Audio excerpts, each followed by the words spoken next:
The last time that Southern Air Transport was in the news was during the Vietnam War, when it was owned by the CIA. Now it's a private company, but its competitors still call it the CIA's favorite airline. While based in Miami, Florida, Southern Air has recently been expanding its operations to the Bay Area. In a moment, we'll discuss Southern Air Transport and the CIA covert operations with the former director of the Central Intelligence Agency, William Colby, in Washington, D.C., and in our studio, two Oakland City Council members, one who opposes Southern Air Transport's presence in Oakland and one who defends it. But first, this report on the airline, what it's doing in the Bay Area, and why some people want it out.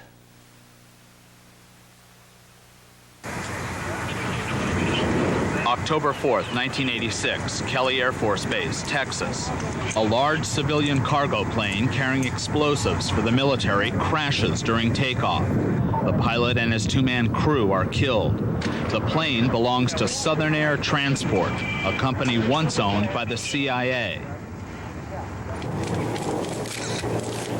The next day, October 5th, an American plane is shot down over Nicaragua. The only survivor, Eugene Hasenfuss, is captured. The C-123 aircraft is loaded with weapons for the Contras. It's more bad news for Southern Air. Sir, what was discovered after this C-123 was shot down? Was the plane identified with anyone in the United States? Yes, unfortunately, the crew was carrying a number of identification cards, and the plane got identified with Southern Air Transport as being one of their aircraft. Mr. Cooper, as I recall, had an ID pass. Southern Air denied the Hasenfuss plane was theirs, but finally admitted that they had purchased it for more than $300,000 on behalf of an unidentified third party. And that was just the beginning of their involvement. This man is a Southern Air pilot. He agreed to talk with us if we protected his identity. It was general knowledge around Miami, anyway, that Southern Air was performing maintenance on these 123s that were flying into Nicaragua. The airplanes came back with bullet holes in them. They came back with tree bark and leaves under the wings, and it was generally known that Southern was doing the maintenance on them. He told us that despite company denials, many of the Contra resupply flights were flown by Southern Air crews. Some of those pilots are still flying with Southern Air and remained on the seniority list with Southern Air. Colonel, would you stand up, please, and let me administer oath? Do you swear to tell the truth, the whole truth, nothing but the truth, so help you God? I do. Congressional investigations have confirmed that Southern Air played a key role in transporting weapons to Iran, as well as secretly supplying the Contras. Those revelations sparked protests in the Bay Area. On the other side of the street.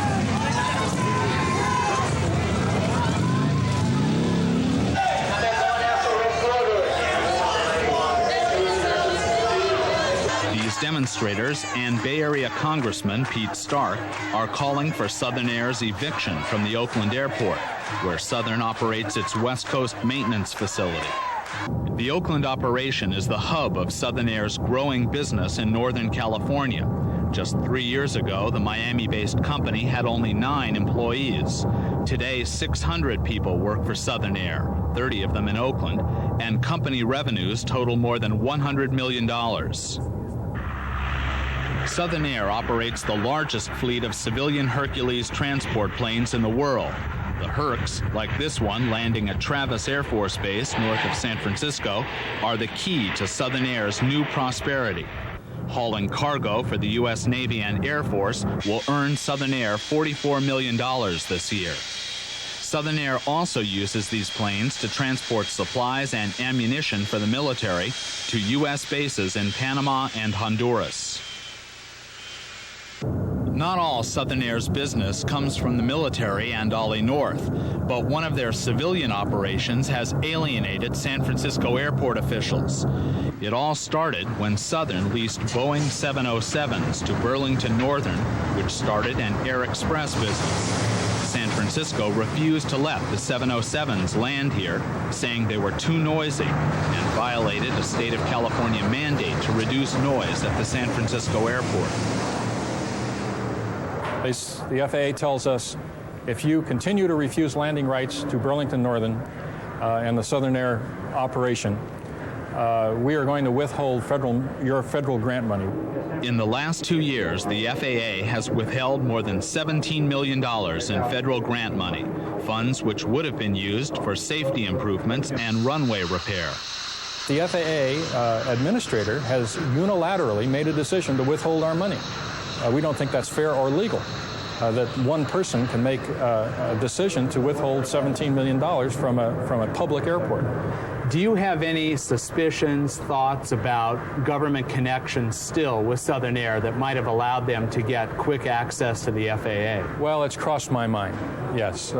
It's crossed my mind that there may be some connection. The FAA denies any favoritism in dealing with Southern Air, but the FAA did call off an investigation of Southern in Miami when Colonel North stepped in. The FAA and Customs had arrived at Southern Air Transport and had said that they would like to look at the records, the maintenance records, and the financial records for Southern Air Transport.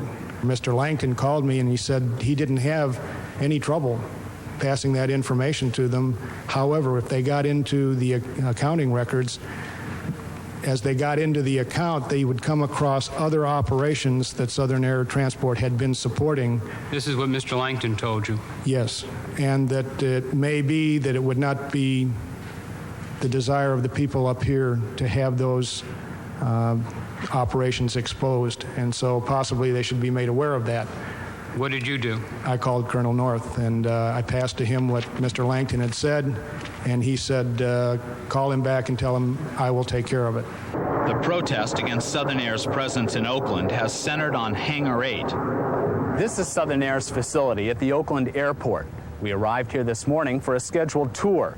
But at the last minute, we were told that Bill Langton, president of Southern Air based in Miami, had said no cameras were to be allowed on Southern Air property. No further explanation was given. However, we were allowed to tour the facility without cameras, and as the manager pointed out, we saw no guns being loaded here, just a maintenance crew working on a Southern Air plane in from Travis Air Force Base. We found no evidence that Southern Air was running guns out of Oakland. But this facility is absolutely crucial to maintaining all Southern Air's military and civilian flights, and Southern Air executives have lobbied hard against any local government moves to shut down this maintenance operation.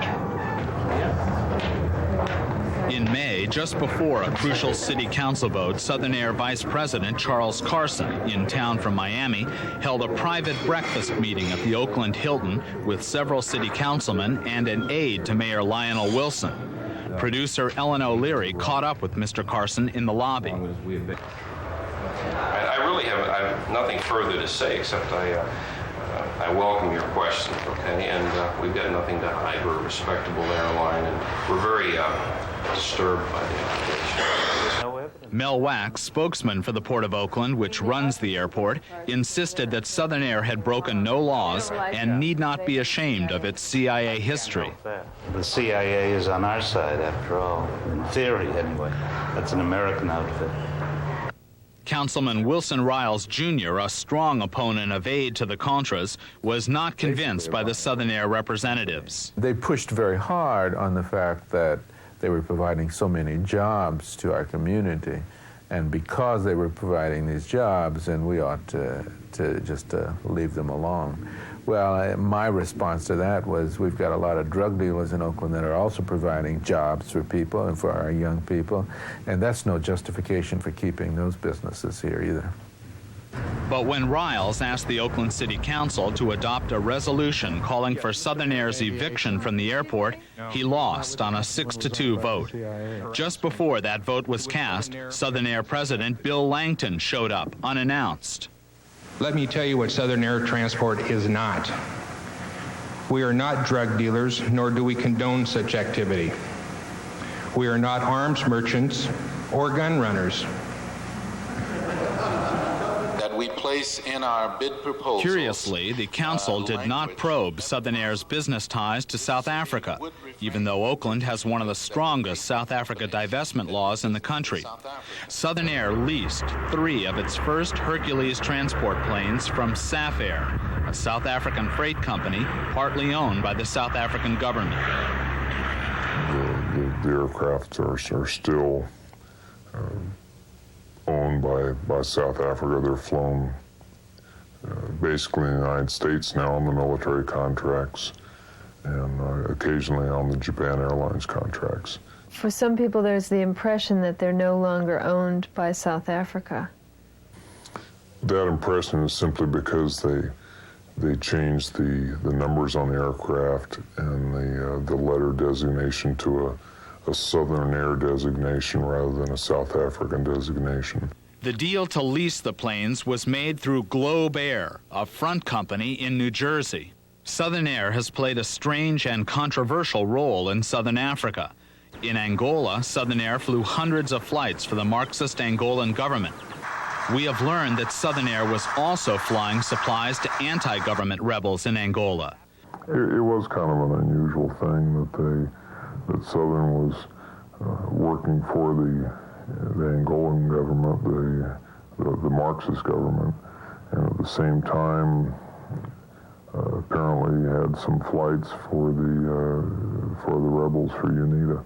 Another Southern Air pilot with extensive flying experience in Africa told us he personally had flown supplies to the Angolan rebels. Southern Air is currently under investigation by 3 congressional committees and 2 grand juries. But most of the 13 pilots we talked to have no regrets about the covert Contra supply operation, and they still express support for Ollie North. But some of the Southern Air employees we interviewed did say they were concerned about overwork, long hours, and potential safety problems. He just came home unhappy with the way some of the things were going.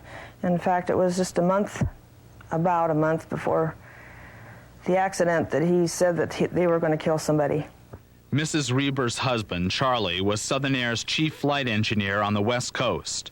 He and 4 other crew members were killed when their Southern Air training flight crashed at Travis Air Force Base. It was the 2nd fatal crash of a Southern Air cargo plane in 7 months. An investigation by the National Transportation Safety Board is still underway. Probably one of his main concerns was that they didn't have enough crews, and they were working them too hard, too many hours, and there's only so many hours you're allowed to fly before you become illegal. According to Mrs. Reber, her husband tried to alert Southern Air executives in Miami with a steady stream of memos, but was ignored. He was upset because they wouldn't listen. Southern Air has mushroomed in recent years. After Vietnam, business was slow, but Southern Air has prospered in Iran, Angola, and Central America as a sort of unofficial air force for the Reagan administration's covert operations. Competitors complain that Southern is still the CIA's favorite airline, given special treatment by the government and sought out for secret missions. Southern Air pilots have even made up their own mock spy decals. There certainly was a connection with the CIA, and there may likely be a connection now. Most of the crews kind of hope there is some sort of connection with the CIA. Financially, it would help the company if there was some sort of connection. The problem for Southern Air is that their cover's been blown. At least in the near future, they may be doing more testifying than covert flying. We invited Southern Air Transport to be with us this evening. They declined. We invited them to be in the piece that you just saw. They also declined that. We do have with us William Colby, the former director of the Central Intelligence Agency. He left that post in 1976. Mr. Colby, Southern Air's cover, as it is called, has been blown. Is it still a viable organization? Would you use it if you were on the job again? I don't think its cover has been blown. I don't think it has any cover today. Its present situation is exactly the decision we made in 1970, I think, at 2 or so, that we should dispose of these airlines and not have any control over them anymore. And we sold them off. Remember, we're talking about 2 different things. We're talking about the efforts that were made to bring arms to the Iranians, which I happen to disapprove of very violently, but nonetheless were approved by our president.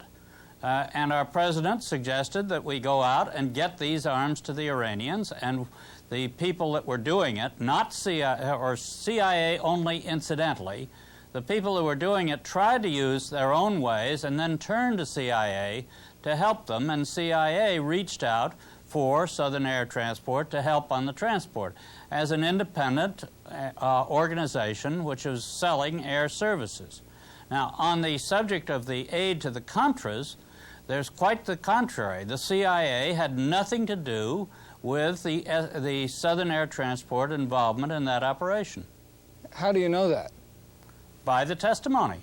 The testimony that's come up and said that the General Secord and Colonel North arranged this by themselves, independently of CIA. Now, Southern Air is a private operation. If the Bolin Amendment says what we think it means, is Southern Air legitimate in flying those kind of missions into Central America? The Bolin Amendment said that no agency engaged in intelligence activities will give aid to the Contras. Now, that doesn't mean that a private organization can't do that. Even if they're hired by the National Security Council or the advisor? Now, then you get into a delicate legal question as to whether the National Security Council is under the same restraint as an agency engaged in intelligence operations. That's a debatable question. I happen to think that the government should not have done that. But the fact is that that's a close legal question. Okay, the whole story of Southern Air Transport brings up once again this whole idea of the use of covert operations. And I wonder from your standpoint if you think in these cases that what's been going on is consistent with the ideals of the kind of an open democracy that we have in this country. Well, I don't see anything improper about an open democracy of the United States helping people striving to create an open democracy in other countries. Now, I just don't happen to agree with the way that the Reagan administration has run the Contra operation. I think they got the paramilitary horse before the political cart. But in the situations such as Afghanistan, Cambodia, Angola, I think helping people to fight for what they believe in is a perfectly appropriate thing for the American government to do. Jonathan Marshall is the editor of the op-ed page at the Oakland Tribune, co-author of a book on the Iran-Contra connection. You've been listening to Mr. Colby. Do you agree with what he says? Do you find any inconsistencies? Well, I think the situation isn't quite as simple as he stated. With regard to Southern Air Transport and its relations to the U.S. government, for example, in 1976, the Senate Select Committee on Intelligence reported on the sale of CIA proprietaries and noted that a number of those sales were conditioned on those companies, now private, doing future work for the CIA. Proprietaries meaning companies like? Meaning companies like Southern Air Transport. It did not specifically say whether or not Southern Air Transport had such an arrangement. However, the owner of Southern Air Transport is the former general counsel of that airline and other CIA proprietary airlines back in the 60s and early 70s. So at least the presumption would be that the airline may have had at least informal connections with the CIA afterward. Informal connections as a potential customer, absolutely. Why use that kind of a private company? Why not use an American Air Force plane? Because there are some situations in which you don't want an American Air Force plane shot down. You would not want an American Air Force plane shot down over Nicaragua today. What about the way that Southern Air actually operated? Do you think it was an efficient operation or a lousy operation? I don't know enough about it. I can't comment on that. That really doesn't seem to me to be the main issue that we're talking about. What is the main issue? The main issue is whether the United States should be able to conduct covert operations. Well, and if it should, then should it be able to reach out to independent companies and hire them to help it do that? Well, but another issue that ties in with all of that, which we can talk about here now, is what happens in a local community like Oakland. Wilson Riles Jr., who's a member of the Oakland City Council, is here. What has happened in Oakland? Something has happened. They're operating out of Oakland, and you don't like it. Why?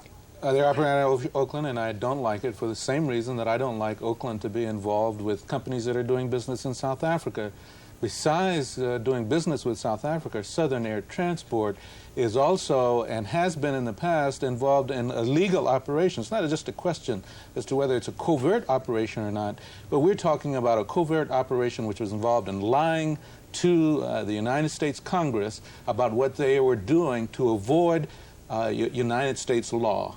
I believe there's no evidence. I believe there's no evidence at the moment that Southern Air Transport lied to the United States Congress. The operation that they were involved in clearly lied to the United States Congress from the testimony that we have heard so far. I beg your pardon. Hearings. There is an indication that the Assistant Secretary of State may not have told the Congress the truth. That's true.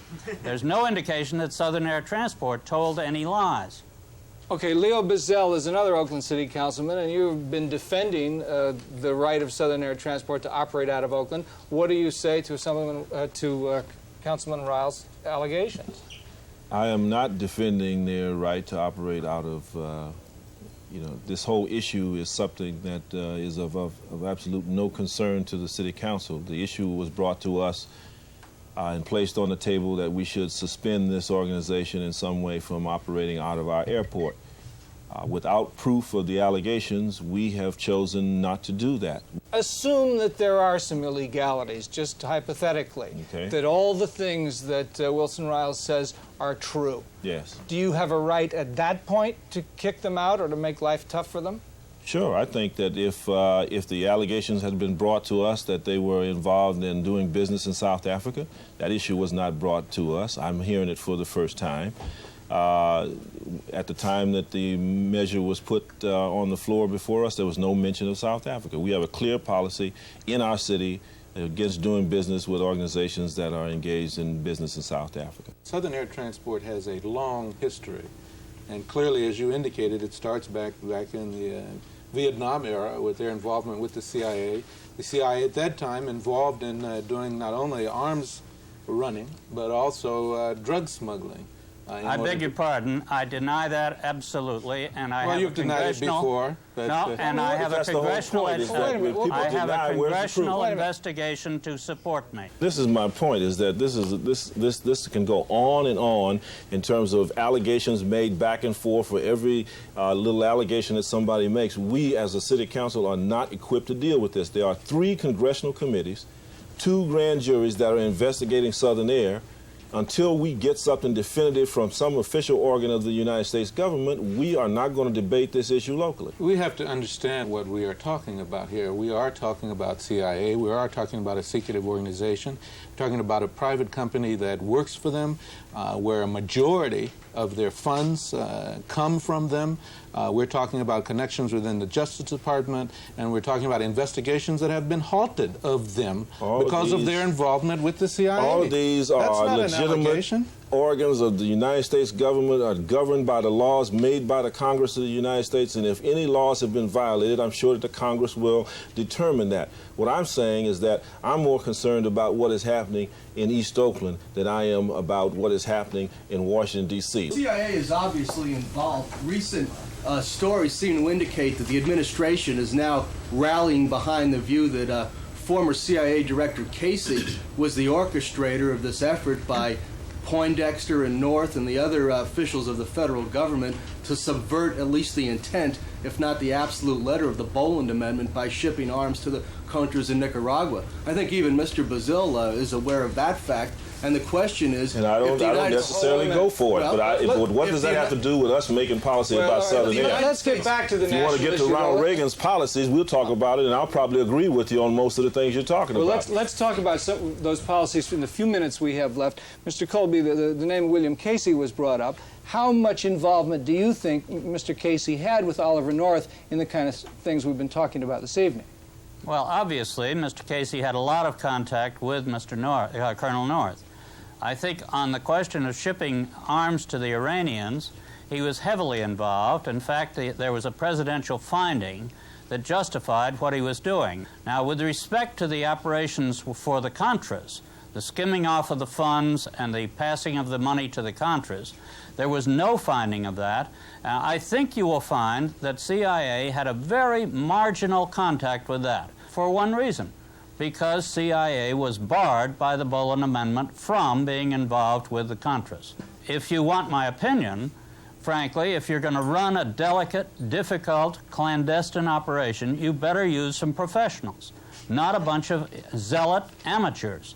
The fact is that the CIA would not have lost a certain amount of money in Swiss bank accounts. We know exactly how to handle Swiss bank accounts so that the money doesn't go astray. Mr. Colby, one final question, and that is, do you think that all the publicity surrounding the Iran-Contra affair and even the Southern Air Transport situation is for the good in some respects, that people have learned more about all this? Well, I think that the fact is, if you use the word CIA, you get an enormous amount of media hype. And that's the problem we have today. We're denouncing the SAT because it was once owned by the CIA. That happens to be almost 20 years ago. We're denouncing it because it's taking part in a criminal war against the people of Nicaragua. You've said it now. Could you sit down now? Not whether the CIA is doing it or the NSC is doing it. It's a crime against humanity.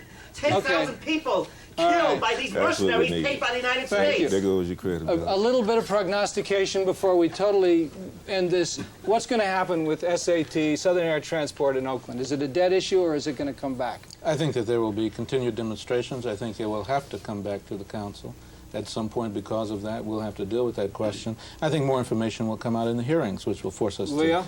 And when that time comes and Mr. Wiles presents his evidence, I'll listen to him as I do on every issue and give him my vote depending on how meritorious he is. Okay, Mr. Colby, thank you very much for being with us. Thank you. Mr. Bazile and Mr. Riles also, and to our studio audience. Yesterday, Southern Air's lawyer, David Kirstein, did reply to questions we had submitted 2 weeks ago. Mr. Kirstein denied that Southern Air had ever flown supplies to the rebels in Angola, and he insisted that the airline is operating safely. He also acknowledged that a Southern Air Hercules had been used by the Oliver North operation to make an emergency airdrop of weapons to the Contras inside Nicaragua in April 1986. Something Southern Air officials have previously denied. He also revealed that Southern Air pilots had volunteered and flown arms to Iran in Israeli planes. Up to now, Southern Air has acknowledged flying the Iranian weapons only as far as Israel. Thank you very much, everyone, for joining us, and that is our show for tonight. Next week at 8 o'clock, Express presents a 1-hour special on the new... You could see her lips form the word wind. She is bothered. It's blowing right into her face.